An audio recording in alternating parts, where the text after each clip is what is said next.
नमस्कार दोस्तों, स्वागत है आपका अपने यूट्यूब चैनल पंचऋषि क्लासेस में। एक बार फिर से दोस्तों स्वागत करता हूं मैं आपका। दोस्तों लास्ट टाइम हमारी बात हुई थी चैप्टर 3 की, जिसमें कि हमने बात करी थी अपना हड़प्पा सभ्यता नाम उसका कैसे पड़ा था। हड़प्पा सभ्यता के उद्गम के बारे में हमने अपनी लास्ट वीडियो में बात करी थी, जो कि मैंने आपसे कहा था कि इस वीडियो को हम कम से कम 3 पार्ट्स में डिवाइड करेंगे। मोस्टली मैं कोशिश करूँगा कि इसी में ही, अगर मैं इसी पार्ट में निपटा देता हूँ मैं आपका इतना, तो मैं इसी में निपटा दूँगा। वरना अगर कुछ पोर्शन अगर आपका बचता है तो उसको मैं तीसरी वीडियो में कन्वर्ट करूँगा, क्योंकि ज़्यादा बड़ी वीडियो जाती है तो देखने में हमें थोड़ा सा बोरियत आ जाती है। मैं समझ सकता हूँ इस चीज़ के लिए। तो मेरा आपसे निवेदन है कि अगर आपने हमारा पहला वाला वीडियो अभी तक नहीं देखा है चैप्टर 3 का, तो उसको भी आप देखें, समझें, तभी आपको ये वीडियो समझ में आ पाएगी। ठीक है, अदरवाइज़ आपको समझने में बहुत दिक्कत रहेगी। तो शुरू करते हैं अपना आगे की कहानी। ये क्या क्या हड़प्पा सभ्यता के बारे में जानने की कोशिश करते हैं कि कैसे कैसे क्या क्या हुआ था। ठीक है, तो हमारा टॉपिक है हड़प्पा सभ्यता। लास्ट टाइम हमने बात करी थी कि हड़प्पा सभ्यता का नाम जो हुआ था वो कैसे आया था, किस तरीके से उसको बताया गया था। मैंने लास्ट वीडियो में इंडस वैली सिविलाइजेशन का जिक्र किया था। तो इंडस वैली सिविलाइजेशन यानी कि सिंधु घाटी सभ्यता, जो कि इंडस यानी कि सिंधु और उसकी जो सहायक नदियाँ थीं उसके बीच में ही हमें सिंधु घाटी सभ्यता देखने को मिलती है। और मैंने उसी में ही आपको हाईलाइट करके दिखाया था कि उसी को ही अर्लीस्ट स्टडीज़ कहा जाता है। यानी कि हम ये कह सकते हैं कि जो हमारी हड़प्पा सभ्यता जो उद्गम हुआ था वो सिंधु घाटी सभ्यता से थोड़ा सा लिंक उसका जुड़ा हुआ है। ठीक, तो हड़प्पा सभ्यता हेडिंग डालते हैं हम। आप हाथ के हाथ मेरे संग लेते हुए चलें, जिससे कि आपका एक भी चीज़ ना छूटे। मेरा आपसे ये लास्ट टाइम से आपसे निवेदन करते हुआ आ रहा हूँ। मैं डायग्राम के माध्यम से मैं आपको समझाने की कोशिश कर रहा हूँ चीज़ों को बड़ी क्लियरली तरीके से। हड़प्पा सभ्यता के बारे में हम मेजरली 5 बातों में डिस्कस करेंगे, केवल 5 बातों में। पूरी एनसीईआरटी में आपका चैप्टर 3 जो है वो मैंने आपको इन 5 पॉइंट में डिवाइड करके बताने की कोशिश करूँगा, जो कि आपका ख़त्म हो जाएगा अगर आप उसको ढंग से समझेंगे तो। ठीक, डायग्राम कर लीजिए, मैं आपको हाथ के बताते जाऊँगा, उसको नोट करते हुए चलें। पहला हम बात करेंगे कि जो हड़प्पा सभ्यता की जो शहर थे उसकी क्या क्या विशेषताएं थीं। ठीक है, इस वीडियो का जो टॉपिक है वो भी विशेषताओं के ऊपर ही है। ठीक, दूसरा बात करेंगे हम कच्चा माल, रॉ मटेरियल, कि रॉ मटेरियल हमें कहाँ कहाँ से मिलता था, कैसे कैसे मिलता था कच्चा माल। तीसरा बात हम करेंगे कि खाना पीना उनका कैसे रहना था, यानी कि कहाँ से आता था खाना, कहाँ पे वो खाते थे, क्या खाते थे, किस तरीके से। ठीक है, तो उस चीज़ को हम समझने की कोशिश करेंगे। चौथा पॉइंट जो कि इम्पोर्टेंट है, हड़प्पा सभ्यता की एक साइट देखी जाती है, जैसे कि जो किनारा होता है उस पर, किनारों पे, जो जिसका नाम है धोलावीरा और लोथल। ठीक, ये 4 पार्ट हो गए मेजरली। और 5वां पॉइंट जो कि अब हमने ये देख लिया कि इसकी विशेषताएं क्या हैं, इसका कच्चा माल है, इसका क्या खाना है, इसकी यहाँ पे हमने ये देख लिया पॉइंट कि यहाँ पे क्या क्या खासियत है धोलावीरा और लोथल में। अब हड़प्पा सभ्यता का अंत कैसे हुआ ये भी हमें देखने को मिलेगा, सभ्यता का अंत। ठीक, ये 5 बातों में हमें बात करनी है और इस 5 बातों में बात करके ये चैप्टर आपको कंप्लीट हो जाएगा। पूरा चैप्टर हमारा इन 5 बातों पर आधारित है। अब शुरुआत करते हैं पहले फीचर्स की, यानी कि विशेषताओं की, कि पहला जो उसका जो टॉपिक है वो क्या है। तो पहला हेडिंग डालिए विशेषताएं।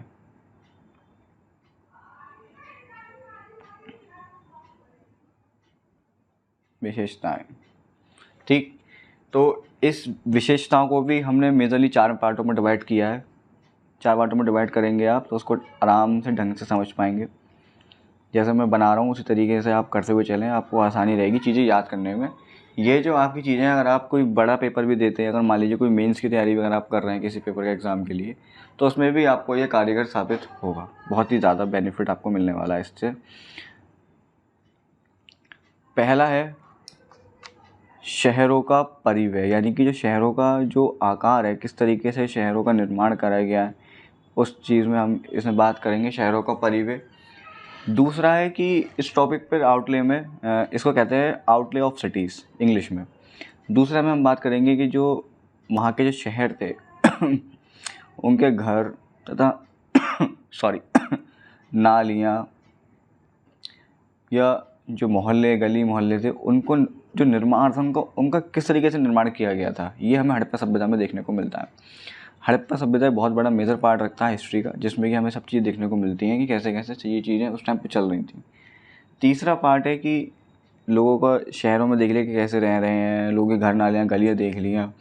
अब इन शहरों में लोगों का जो रहन सहन था, जो मतलब उनका क्या लाइफ स्टाइल था, उनकी क्या लाइफ थी, वो हमें देखना है, यानी कि उनकी ज़िंदगी यापन।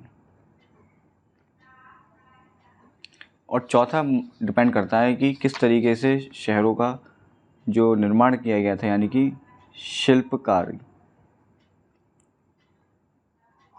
शिल्पकारों का निर्माण,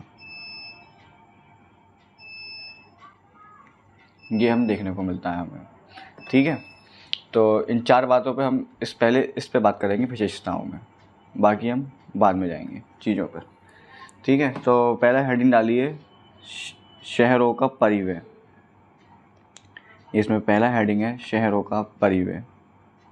मैं आपको इसलिए सही से लिखवा रहा हूँ ताकि आपको भी समझ में आ सके मैं क्या बोल रहा हूँ, क्या लिख रहा हूँ, और आपको किस तरीके से नोट्स बनाना है वो भी आप एक तो करते हुए चले। तो शहरों के परिव्यय में भी हमें मुख्यतः 3-4 टॉपिक्स हैं हमारे, उस पर बात करनी है, तो उसका भी हैंड टू हैंड डायग्राम आप बनाते हुए चलें। ठीक, पहला शहरों का परिव्यय। हम शहरों के बारे में बात कर रहे हैं, नाम से पता चल रहा है। तो पहला टॉपिक जो हमारा है वो है शहर। अब मुख्यतः उस टाइम पे शहरों को 2 भागों में बांटा गया था। 2 भाग कौन कौन सा? पहला जो भाग था, यानी कि जो पूर्वी जो हिस्सा था, शहर का जो पूर्वी हिस्सा था, उसमें जो मकान या घर या कोठी या इमारतें या महल जो भी होता था उस टाइम पे, वो बड़ा होता था तथा छोटा होता था। मतलब कि बड़ा तो चौड़ाई में तो बड़ा हो गया, लेकिन जो लंबाई में था वो छोटा होता था, इसलिए इसे छोटा शहर के नाम से कहते थे। छोटा शहर या छोटा नगर। ठीक, अब दूसरे हिस्से पे आ जाइए इसके, यानी कि इसके पश्चिमी तरफ। ये तो बात हो गई पूर्वी ओर, ये तो पूर्वी ओर की बात हो गई। अब इसके पश्चिमी छोर पर, अगर हम इसके पश्चिमी छोर पर बात करें, तो जो शहर होते थे, मकान जो होते थे, जो इमारतें होती थी, वो छोटी होती थी तथा जो लंबाई में बड़ी होती थी, यानी कि 1 मंजिल 2 मंजिल इस तरीके की बड़ी इमारतें होती थी। ठीक है, और दूसरी चीज़ इसमें एक पॉइंट और है, ये स्पेशल बिल्डिंग होती थी, यानी कि इसमें मतलब स्पेशल को हम कह सकते हैं कि ये स्पेशली लिख देता हूँ मैं, स्पेशल बिल्डिंग होती थी। कहा जाता है कि यहाँ पे रूलर रहते थे, यानी कि शासक रहते थे, यहाँ पर शासक रहते थे। ठीक है, और एक डायग्राम के जैसे अभी आपके सामने मैंने डायग्राम पेश किया है, इसके तरफ देखिए आप, ये जो देख रहे हैं यहाँ पे, तो इसके पश्चिमी तरफ एक, ये पूरा एक बता दिया है मैंने, बनाया ये डायग्राम मैंने निकाला है। इसके पश्चिमी तरफ पे पूरा छोटी, ये आप देख रहे हैं छोटे एरिया में है, लेकिन बड़ी 1-2 मंजिल इस तरीके से बड़ा कर दिया गया है। और इस तरफ देखिएगा तो सब छोटे छोटा लोग रह रहे हैं नीचे वो। ठीक है, इसमें ये जो एक एरिया दे रखा है आपको, इसको सीटाडेल कहते हैं इंग्लिश में, यानी कि गढ़ माना जाता है। हिंदी में इसको कहते हैं गढ़, इसको गढ़ भी कहते हैं।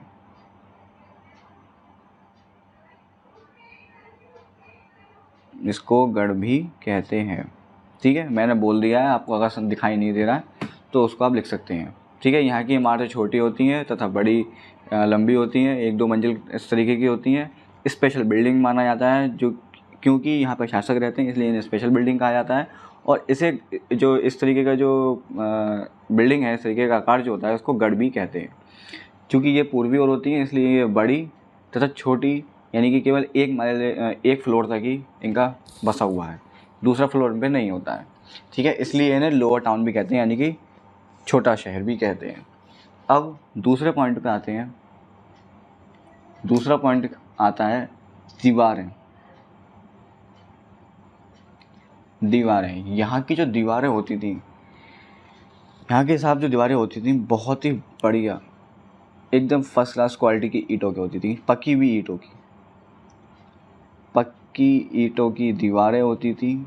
ठीक है, और इनका जो दीवार का जो पैटर्न था, ईंटें लगाने का जो पैटर्न था, वो जैसे आज के टाइम पे हम लोग लगाते हैं, जो राज मजदूर होते हैं, वो सेम उसी पैटर्न पे लगाते थे। यानी कि अगर आप ये सोचें अपने दिमाग में कि साहब आज के टाइम पे ये लोग बनाना सीख रहे हैं या अभी 100-200 साल पहले उन्होंने सीखा हो, तो नहीं, ये बात 12,000 साल पहले की है। ये लोग तब से ही ये चीज़ें करते हुए आ रहे हैं। ठीक है, तो ये पक्की ईंटें होती थी। और इसमें भी देखिए, मैं जैसे मैंने आपको पिक्चर के माध्यम से दिखाने की कोशिश कर रहा हूँ, मैं ये देख रहे हैं आप, एक से एक जुड़ी हुई है ये इस तरीके से। ये इस पिक्चर के माध्यम से आपको समझने की कोशिश करी। जहाँ जहाँ डायग्राम्स मेरे को ज़रूरी लग रहे हैं, वहाँ पर डायग्राम्स आपको भी मैं शो करता रहूँगा। तीसरा पॉइंट है हमारा, जो कि इम्पॉर्टेंट भी है, ग्रेट बाथ, यानी कि महान नहाने की प्रक्रिया, महा स्नान की प्रक्रिया, जो कि मोहनजोदाड़ो एक सभ्यता है, हड़प्पा सभ्यता का एक साइट है मोहनजोदाड़ो, वहाँ पे इसको देखा जाता है। ठीक है, वहाँ पे ये इसको देखा जाता है मोहनजोदाड़ो। इसको हम अभी डिटेल से पढ़ेंगे, अभी शॉर्ट में इसको हमने अभी इसके बारे में ऐसी बात कर रहे हैं। चौथा पॉइंट है जो अग्नि बेदियाँ जो देखने को मिलता है, अग्नि बेदियाँ, इसको इंग्लिश में कहते हैं फायर एल्टार्स, अग्नि बेदियाँ। देखिए, जैसे कि इसमें पिक्चर के माध्यम से मैं आपको समझाने की कोशिश कर रहा हूँ कि ये बीच में एक हवन कुंड है, इसको ही अग्नि बेदियाँ कहा जाता है। तो ये पहली बार जो देखा गया है फायर अल्टार्स को, जो सबसे पहले जो देखे गए हैं वो 2 जगह देखे गए हैं। एक तो जगह है कालीबंगन,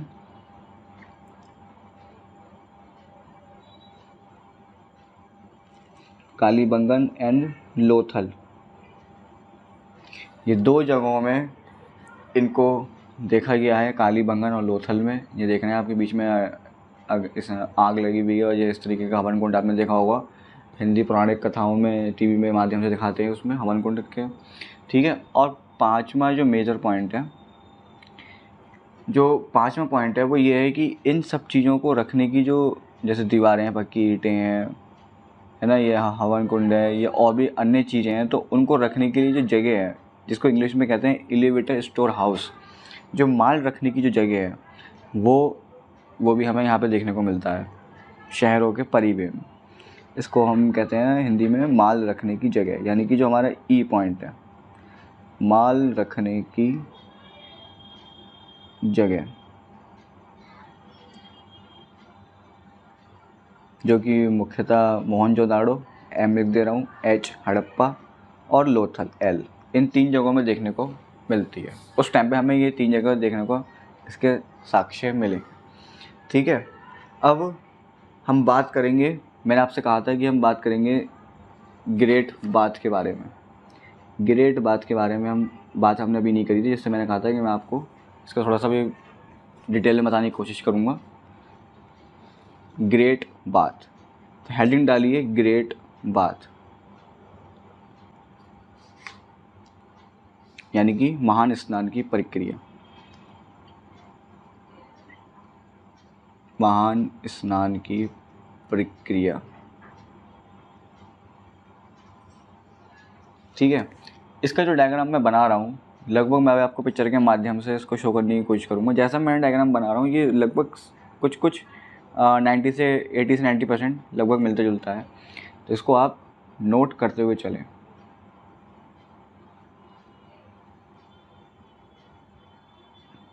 ठीक, ये ए पॉइंट हो गया, ये बी पॉइंट हो गया, ये सी पॉइंट हो गया। इसके भी कुछ मुख्यतः पॉइंट हैं जिसको हम डिटेल से समझने की कोशिश करेंगे। ग्रेट बाथ, ठीक है। तो पहला पॉइंट, जैसे कि मैंने बताया था कि इसके नाम से ही शो हो रहा है कि महान स्नान की प्रक्रिया, क्योंकि ये एक स्पेशल बिल्डिंग, एक स्पेशल जगह मानी जाती थी। स्पेशल बिल्डिंग यानी कि जिसे हम सीटाडेल यानी कि गढ़ भी कह सकते हैं। और एक बात बता दूं, ये मोहनजोदड़ो में देखने को मिलता है। मोहनजोदड़ो, ये हमें मोहनजोदड़ो में देखने को मिलता है ग्रेट बाथ। ठीक, पहला पॉइंट स्पेशल बिल्डिंग। दूसरा, ये इसकी कुछ विशेषताएं हैं। ठीक है, इन पर हम ज़्यादा इसमें कुछ डिटेल्स बताने की ज़रूरत नहीं है, इतना बताना जो आपकी एनसीईआरटी में दिया गया है क्लास 6 की, उसमें यही है। दूसरा पॉइंट हमें देखने को मिलता है कि ये एक स्पेशल टैंक होता है।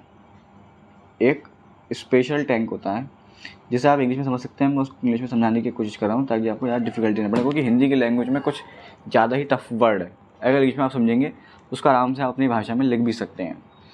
अब स्पेशल टैंक से मतलब क्या है? स्पेशल टैंक से मतलब ये है कि चूँकि ये एक ग्रेट बाथ है, ठीक है, इसमें जो स्पेशल टैंक में क्या खासियत है, इसके जो चारों तरफ की बाउंड्री है वो एक स्ट्रेट लाइंड में है। यानी कि इसमें जो ईंटें लगी हुई हैं वो एक सीधी ईंटें लगी हुई हैं, लाइंड ब्रिक्स, बिल्कुल सीध से लगी हुई हैं। मैंने इंग्लिश में लिख दिया है इसको लाइंड ब्रिक्स। ठीक है। दूसरा, अब जब इसमें ईंटें लगेंगी, जब आप किसी घर को बनाते हैं ईंटें लगती हैं, तो उसके बाद ईंटों के बाद उसमें क्या होता है? ईंटों के बाद उसमें प्लास्टर होता है सीमेंट का, तो इसमें भी प्लास्टर होगा। ठीक है, प्लास्टर हो गया। और जब प्लास्टर लगाते हैं हम, तो उसके बाद हम उसको पानी डालते हैं ताकि वो प्लास्टर उस पर रुका रहे, यानी कि उस पर पानी की छिड़काव भी हमें करनी पड़ती है। ये कुछ मेजर पॉइंट हैं, वैसे इतना इम्पॉर्टेंट नहीं है, लेकिन तब भी आपको पता होना ज़रूरी है, कभी भी कुछ भी आ सकता है, कुछ पता नहीं। ठीक है। तीसरा पॉइंट है, डायग्राम में अभी आज जैसे देखेंगे, डायग्राम में दोनों तरफ दीवार, ये जो ग्रेट बात है उसकी दोनों तरफ इस तरीके से सीढ़ियाँ बनी हुई हैं। आप देखेंगे तो इस तरफ ऐसे सीढ़ियाँ बनी हुई हैं दोनों तरफ। तो तीसरा पॉइंट है हमारी तरफ हमारा कि पेड़ियाँ हैं दोनों तरफ। ठीक है। डी पॉइंट है कि इसके जो टैंक है ये, या ये ग्रेट बाथ है, इसके चारों तरफ रूम्स यानी कि कमरे हैं चारों तरफ। ठीक, चौथा पॉइंट ये है। अब साहब, ये टैंक है, ये नहाने का एक जगह बना दी है, स्विमिंग पूल टाइप का। ठीक है, ये जैसे ये दो, एक जैसे उतरने का, एक उधर से चढ़ने का। अब यहाँ पे लेकिन चलिए ये आगे, लेकिन यहाँ पे पानी कैसे आएगा? पानी की प्रक्रिया क्या है? तो पानी केवल एक ही माध्यम से आएगा, जो कि कुएं के माध्यम से। और जो बाद में इसको यूज़ करने के बाद जैसे नालियों द्वारा निकाल दिया जाएगा। उपयोग के बाद नालियों द्वारा निकाल दिया जाएगा, नालियों से निकाला जाएगा। ठीक है। और सबसे बड़ा मेजर पार्ट इसमें नहाएगा कौन? इतनी महान ये दिया है इसको कि महान स्नान की प्रक्रिया, तो इसमें जो महान स्नान करेगा कौन? तो नाम से पता चल रहा है कि महान स्नान की प्रक्रिया, यानी कि जो महान लोग होंगे वो ही इसमें स्नान करेंगे। महान लोगों में कौन आते हैं? आपके इम्पोर्टेंट पर्सन आ गए, रूलर आ गए, महत्वपूर्ण राजा। ठीक है, महत्वपूर्ण राजा हो गए, महत्वपूर्ण लोग हो गए जहाँ पे ये बसा हुआ है, यानी कि हड़प्पा सभ्यता के जो महत्वपूर्ण राजा होंगे या महत्वपूर्ण लोग होंगे, या जो महत्वपूर्ण तीज त्यौहार होंगे उस पर प्रक्रिया करेंगे ये सब लोग स्नान करने की, महत्वपूर्ण त्यौहार होगा। तो ये इन पार्टों में महान स्नान की प्रक्रिया को करा जाएगा। जैसे कि अब मैंने आपके सामने ये पिक्चर रख दी है, इस पिक्चर के देखिए सामने, देखिए दोनों तरफ ये जीने हैं, इधर भी रास्ता है उधर भी रास्ता है। ठीक है, ये बीच में पानी आएगा जैसे मैंने बताया आपको, और ये सब ईंटों से देखिए इस तरीके से बना हुआ है, स्पेशल ईंटें हैं बिल्कुल बढ़िया उसमें। ठीक है, तो ये हमारा पॉइंट बढ़ गया शहरों का परिव्यय। अब हमारे दूसरे पॉइंट पे आते हैं, जो विशेषताओं की बात हो रही थी। विशेषताओं के दूसरे पॉइंट पे आते हैं हम, जिसका नाम है घर, नालियाँ और गलियाँ। अब हम देखते हैं कि इस शहर में घर कैसे बने हुए थे, नालियाँ कैसी बनी हुई थी और गलियाँ या गली मोहल्ले किस तरीके के थे। ठीक है, तो इसमें हम पहले बात करेंगे घर की। तो घर के लिए एक डायग्राम बना लीजिए, बाद में नालियों के बारे में, मोहल्ले बाद में बात करेंगे। इसमें एक डायग्राम बना लीजिए त्रिभुज के आकार का। इसमें भी मुख्यतः 3 पॉइंट होंगे, ए, बी और सी। ठीक है, पहला पॉइंट हम बात करेंगे कि मकान कैसे होते थे। चूँकि बात मकान की हो रही है, घर की, तो घरों का जो आकार था वो कैसे कैसे क्या होते थे। घर जो उस टाइम पे घर होते थे, मैंने बताया आपको, अभी बात हुई थी यहाँ पर कि 1 या 2 मंजिल के घर होते थे। और जो घरों का जो शेप होता था, ये मुख्यतः बात है, जो घरों का जो शेप होता था वो एक आंगन होता था बीच में से खाली, और उसके चारों तरफ कमरे होते थे। इस तरीके से उस टाइम पे घर बनाए गए थे। जैसे कि एक पिक्चर के माध्यम से मैंने, जैसे ये है, देखिए, ये बीच में आंगन है, ये पेड़ पौधा लगा दिया और उसके चारों तरफ कमरे बने हुए हैं। ठीक है, और कोई 2 मंजिला नहीं है, 1 मंजिला है। ये एग्जैक्ट पिक्चर नहीं है, ये एक ऐसी उदाहरण के तौर पे मैंने सोचा कि किसी तरीके से आपको समझाया जाए, तो मैंने वो पिक्चर आपको ली है। ठीक है, तो घर के चारों तरफ कमरे होते थे। ठीक, दूसरा पॉइंट, आजकल क्या चल रहा है कि कमरे के अंदर ही बाथरूम होते थे। ये मैं घर का नक्शा बता रहा हूँ कि घर का नक्शा कैसे होता था उस टाइम पे। आजकल क्या चल रहा है कि घर के अंदर ही बाथरूम है, के अंदर ही सब कुछ, फ्लैश बाथरूम सब कुछ अंदर ही दे देते हैं। इनके लिए भाई साहब उस टाइम पे जो बाथरूम होता था वो घर से, कमरे से बाहर होता था, यानी कि बिल्कुल सेपरेट इनका स्नान घर होता था। सेपरेट बाथरूम लिख देता हूँ मैं, यानी कि बिल्कुल अलग से वो होता था। ठीक है, और पानी की सप्लाई कहाँ से होती थी? घर है, कमरे, घर भी है, नहाने की भी उसकी है, तो नहाने और घर में पानी का तो यूज़ होगा ही, तो वो पानी कहाँ से आता था? कुएं के माध्यम से पानी। ठीक, ये हुई घर की बात।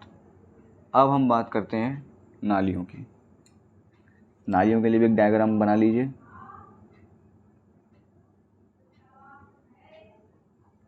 ये हो गया नाली तथा गलियाँ।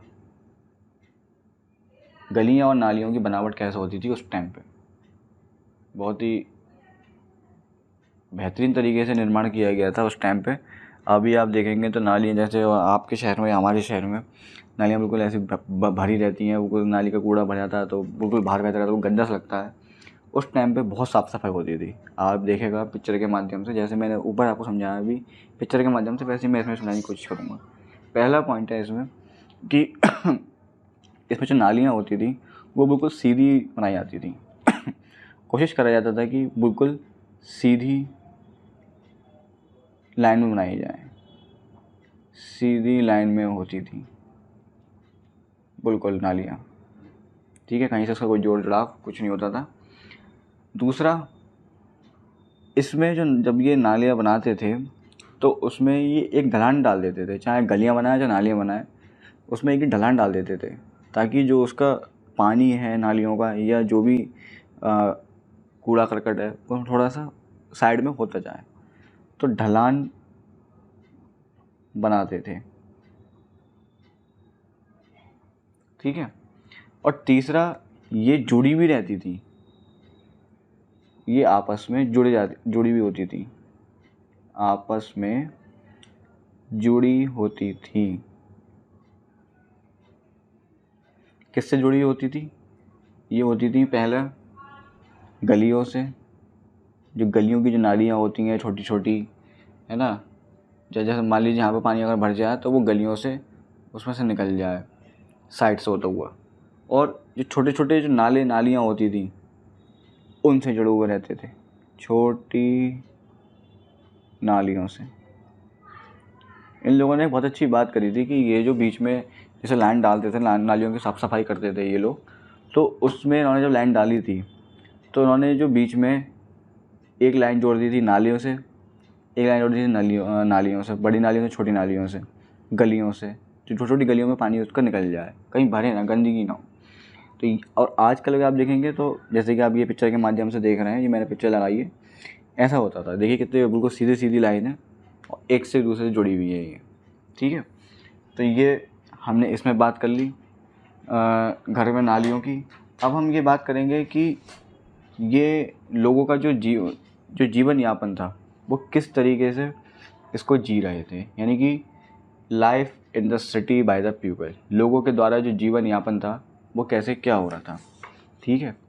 तो लोगों के द्वारा जो जीवन यापन जो चल रहा था वो कैसे चल रहा था, उसके बारे में अब हम बात करेंगे। तो डालते हैं लोगों का रहन सहन का तरीका, हेडिंग डालते हैं लोगों का रहन सहन का तरीका। अब इसमें तीसरे पॉइंट पे पहुंच चुके हैं, विशेषताओं के। आपको मैं याद दिला दूं, लोगों के रहन सहन का तरीका, ठीक। इसमें ये भी हम डायग्राम के माध्यम से समझने की कोशिश करेंगे। इसमें मुख्यतः 5 बातें कही गई हैं, मुख्यतः 5 बातें कही गई हैं। हेडिंग डालिए, पहला है शासक, दूसरा पॉइंट है जो लिखना पढ़ना जानते थे, जो विद्वान थे,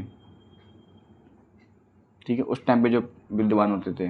तीसरा है शिल्पकारी,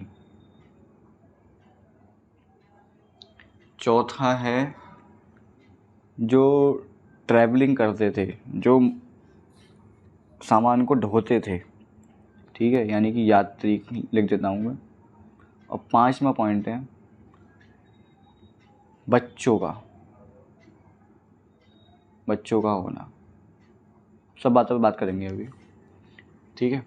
जिसमें कि पहला टॉपिक है हमारा शासक। तो शासक के बारे में मुख्यतः 3 चीज़ें कही गई हैं।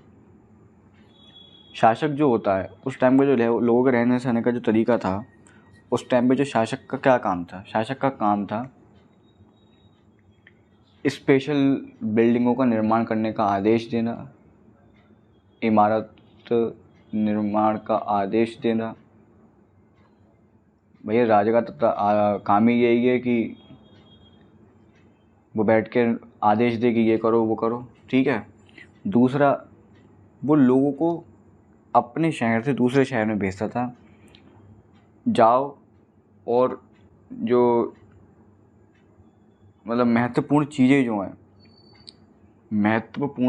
जो हैं, जो कच्चा माल है वो कहाँ से मिलता है, कहाँ से नहीं मिलता है। अगर तुम्हारे पास कच्चा माल बेकार है तो उसे बेच के आओ, और वहाँ का कच्चा माल अच्छा यहाँ पे लेके आओ और ऐसे उसे अधिक दाम पर बेचो। कच्चा माल लाना व बेचना, यानी कि खरीदना व बेचना। तीसरा पॉइंट है कि जो वहाँ की बहुत ही मूल्यवान वस्तु होती थी, उस मूल्यवान वस्तु को वो अपने पास रखता था, जैसे कि सोना, चांदी, मालाएं। मूल्यवान वस्तुओं को अपने पास रखना, मूल्यवान वस्तु को अपने पास रखना, जैसे सोना, चांदी, मालाएं। जो मालाएं बहुत कीमती होती थी उस टाइम की, वो राजा महाराजा दे देते थे इनाम में अपने दरबारियों को, उस तरीके की, ठीक है। दूसरा पॉइंट आता है विद्वान। अब जो लोग लिखना पढ़ना जानते थे उनका इनको एडवांटेज मिलता था, एक फ़ायदा ये मिलता था कि उस टाइम पे सीलें होती थी। जो सील का क्या काम होता था, जैसे कि आज जैसे इस तरीके से मान लीजिए आप सील का इसमें मैं आपके पिक्चर के माध्यम से, जैसे ये पिक्चर है, इसमें क्या होता था कि जैसे आज के टाइम में हम पोस्ट ऑफिस में एक स्टैंप लगी हुई होती है, तो उस टाइम पे वहाँ पे भी अगर आपको कोई माल अपना बेचना है या कुछ किसी को भेजना है तो आप उसको पैक करें और उस पर ये सील लगा दें। जैसे ये पता चल जाएगा कि ये सील जो है वो आपकी है। तो यानी कि वो एक हेल्प करती थी ट्रेड करने का, यानी कि व्यापार करने का। जो वो लोग जो विद्वान होते थे वो उसको लिखते थे और उस पर सील लगाते थे, उस पर कोई लिख के भी भेजते थे। वो उस तरीके की जो उस टाइम की जो राइटिंग होती थी अपने स्टाइल में, जैसे कि आप ये देख रहे हैं पिक्चर के माध्यम से। तो सील लगाने का कार्य करता था विद्वान, जो कि व्यापार करने में सहयोगी था। ठीक है, तो ये जैसे आपको मैं बताता हूँ, अगर आपने नहीं लिखा हो तो उसको आप लिख लें कि जो विद्वान होते थे उस टाइम पे, जो लोग लिखना पढ़ना जानते थे, उनकी मदद से जो उस टाइम के जो व्यापारी होते थे वो अपना व्यापार करते थे उस पर सील लगा करके अपने माल पे। ठीक है, जिससे कि ये आइडेंटिफाई होता था कि ये माल इनका है। ठीक है, ये आप अपनी लैंग्वेज में उसको बना करके लिख सकते हैं अच्छी तरीके से। तीसरा पॉइंट है शिल्पकारी, यानी कि क्राफ्ट्समैन। अब क्राफ्ट्समैन जो होते थे वो कौन कौन होते थे? केवल पुरुष होते थे या केवल स्त्री होती थी या दोनों होते थे, ये केवल एक होता था? तो शिल्पकारी का जो काम होता था वो दोनों का ही होता था, दोनों का ही होता था। ठीक है, आदमी और औरत दोनों, पुरुष तथा स्त्री। ठीक है, दोनों का होता था। अब इसमें हर तरीके की चीज़ बनाते थे वो, हर तरीके की जो भी उन्हें बनाना है, मालाएं, जो भी कोई उपकरण दे दीजिए या कोई भी हथियार दे दीजिए, किसी भी तरीके का, तो सब तरीके की वस्तुएं वो बनाते थे। जो भी एक शिल्पकारी से पॉसिबल है, सब तरीके की वस्तुएं निर्माण करते थे। ठीक, और चौथा अब बनाते, अच्छा सबसे महत्वपूर्ण बात, ये बात बनाते कहाँ थे ये लोग? या तो अपने घर में बनाते थे या अपने जहाँ वो काम करते थे, जहाँ पे वो नौकरी करते थे, वहाँ पे ये सब उपकरण अपने बनाते थे। ठीक है, चौथा पॉइंट है यात्रा करना। यात्रा, जैसे मैंने आपको पिछले पॉइंट में बताया था, वो करते थे रॉ मटेरियल्स पे, जो मैंने आपको बताया था अभी शासक वाले पॉइंट में, इसमें कि वो कच्चा माल खरीदने के लिए बहुत यात्रा करते थे और लॉन्ग डिस्टेंस पे करते थे, लंबी यात्रा करते थे कच्चे माल हेतु लंबी यात्रा करते थे। ठीक है, कच्चे माल के लिए हेतु लंबी यात्रा करते थे। और लास्ट पांचवा पॉइंट हमारा ये है कि बच्चे का होना यहाँ पे क्यों है? बच्चे का होना यहाँ पे इसलिए है कि यहाँ पे कुछ खिलौने देखे गए थे, टेराकोटा के खिलौने देखे गए थे, जिससे ये अंदाज़ा लगाया गया था कि यहाँ पे बच्चे भी हैं। एक अंदाज़ा लगाया था कि भाई जब खिलौने हैं तो यानी कि बच्चे भी हैं। टेराकोटा के खिलौने मिलते हैं, यहाँ पे देखने को मिले हैं। ठीक है, तो ये लोगों का रहन सहन का तरीका था। यहाँ पे देखा गया था कि यहाँ पे शासक भी है, यहाँ पे विद्वान भी, यहाँ पे शिल्पकारी भी, यहाँ पे यात्रा भी है, यहाँ पे बच्चे भी, यहाँ पे सब कुछ था। ठीक है, अब इसका लास्ट पॉइंट, डी पॉइंट आता है शिल्पकारी।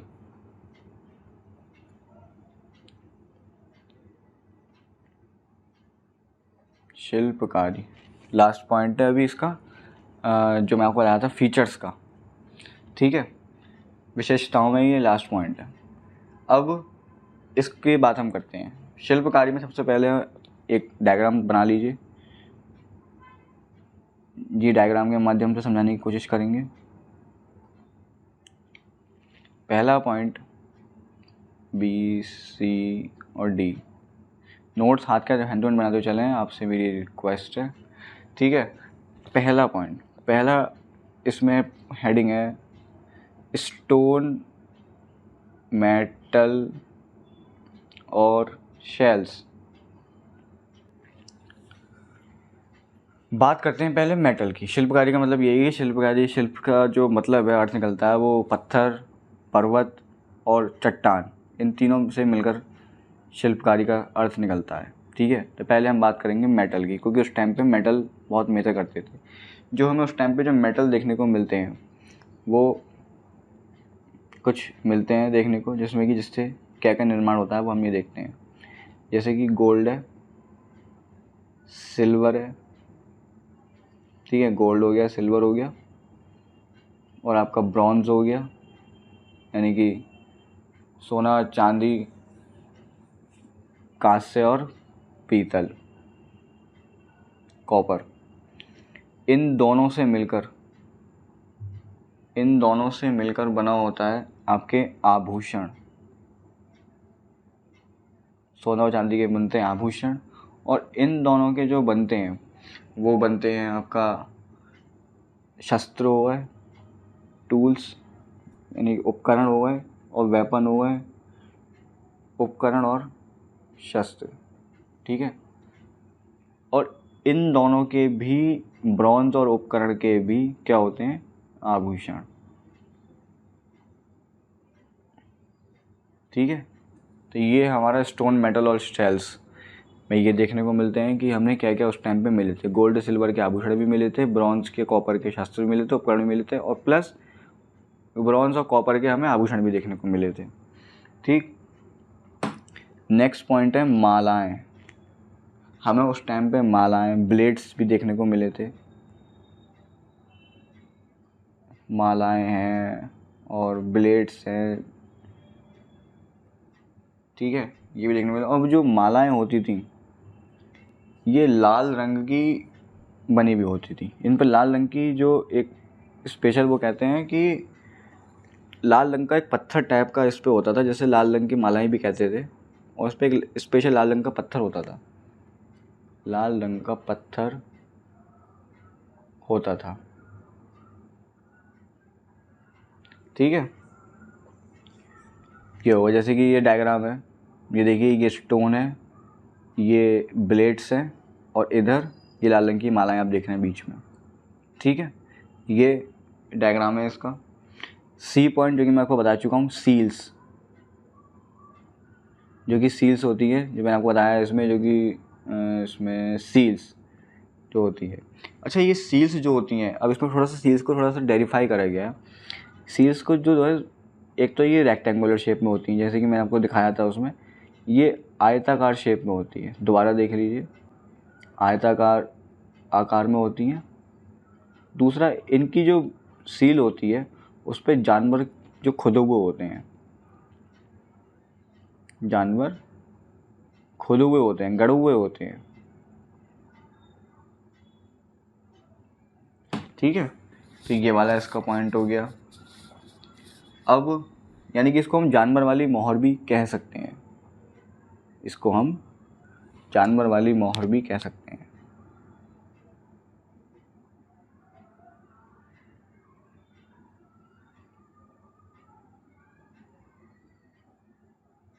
मेरा थोड़ा राइटिंग, थोड़ा लिखने की थोड़ी मेरी छोटी आदत है, इसलिए मैं आपको थोड़ा सा बोल कर रहा हूँ, और मैं थोड़ा मिला के नहीं लिख रहा, थोड़ा सा फैला फैला के लिख रहा, कि जानबूझ के आपको समझ में आ जाए।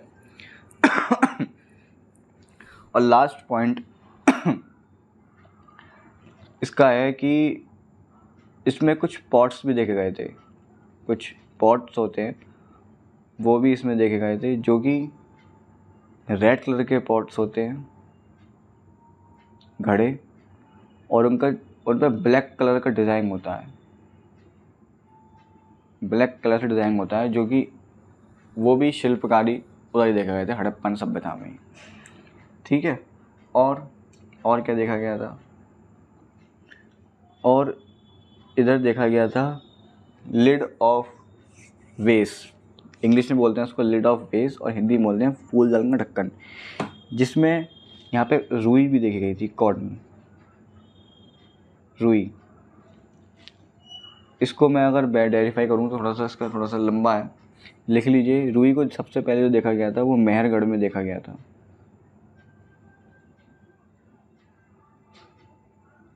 मेहरगढ़ में देखा गया था रूई को, ठीक है, करीब 700 साल पहले, माफ़ कीजिएगा 7000 साल पहले, 7000 साल पहले रूई को देखा गया था सबसे पहले मेहरगढ़ में, ठीक है। और उसके बाद थोड़ा सा उसका अंश हमें देखने को मिला था फूलदान के ढक्कन में, फूलदान के ढक्कन में भी देखा गया था ये, जो कि जिसको लिड ऑफ बेस भी कहते हैं, उसमें भी रूई हमें देखने को मिली थी। और मेहरगढ़ में भी देखने को मिली थी। और एक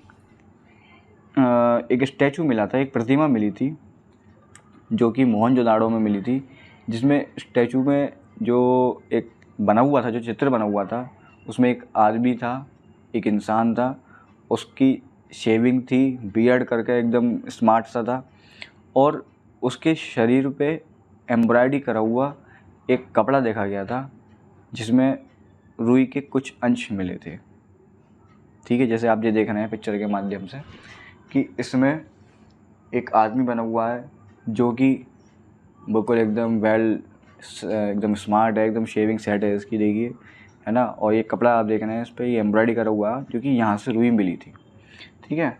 ये एक फैक्टर हमारे सामने आया रूई को लेकर।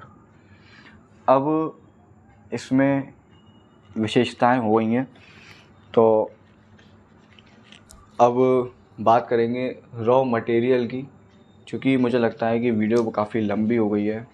तो रॉ मटेरियल और उसके जो बाकी सारे पॉइंट्स हैं हमारे हड़प्पन सभ्यता में, रॉ मटेरियल हो गया और फूड रह गया और धोलावीरी और लोथल रह गया है, और उसके बाद हड़प्पा सभ्यता का अंत रह गया है, तो उसका हम अगले पार्ट में डिस्कस करेंगे। तो मेरा आपसे निवेदन है कि अगर अभी तक आपने इसके नोट्स नहीं लिखे हैं तो लिखें उसको, और हमारे पंचऋषि क्लासेस के ऐप को और उसकी चैनल को सब्सक्राइब और लाइक ज़रूर करें और शेयर करें अपने फ्रेंड्स को, ताकि आपके फ्रेंड्स भी हमारे चैनल के माध्यम से अधिक लाभ उठा सकें। तो दोस्तों, मिलते हैं अपनी नेक्स्ट वीडियो में एक नए टॉपिक के साथ। शुरुआत करेंगे रॉ मटेरियल से। तब तक के लिए goodbye and thank you, धन्यवाद।